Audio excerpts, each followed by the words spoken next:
So mga idol, good morning. So ipapakita ko lang tong natapos natin na project. Ito, sobrang tagal din natin pinagplanuhan na sa ginawa to. RXT na air cooled, ginawa natin siyang liquid cooled. Ito na siya. So hindi lang yung head ang liquid cooled dito, pati rin yung block niya. So hanggang dito siya kasi dito yung may pinaka mainit na parte. Ito kasi yung exhaust.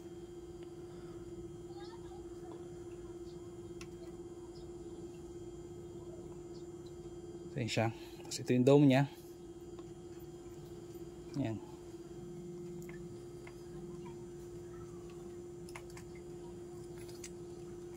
Yan.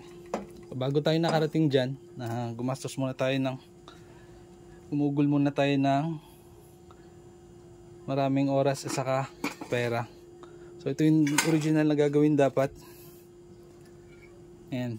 Pero nung dumating, problema pala itong stud niya. So yan, oversized na siya.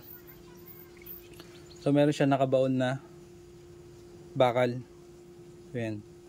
So iniisip ko pag tinabas hanggang dyan, masyado nang malapit dito sa lining. So pag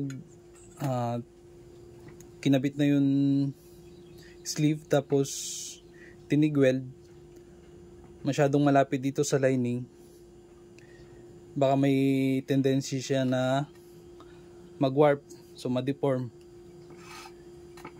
itong lining. Kaya bumili na lang ulit ako ng bagong block. Ayan, para mas makapal sana yung lining na pagkukunan. So ito yung unang ginawa ko. Ayan, pero dito pumalpak tayo kasi hindi ko na tansya masyado yung exhaust port dito. So no, normally kasi intake exhaust port niya. Yung port kasi nito bali nakapaganyan siya eh. So hindi siya nakaganon. So yun, tinamaan siya. Ayan. Kala ko matatanggalan ko pa ng isang cooling fin para lalo pang mas nakabaon yung cooling sleeve. Ayan.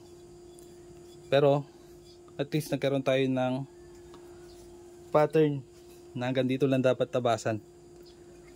Ayan.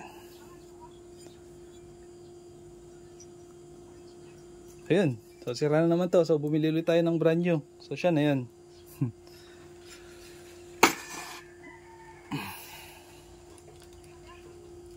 Ito na siya.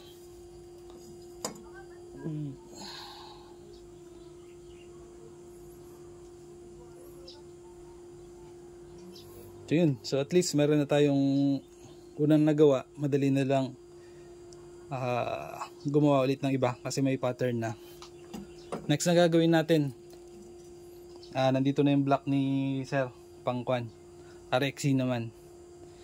So yun, abang-abang na lang mga sir.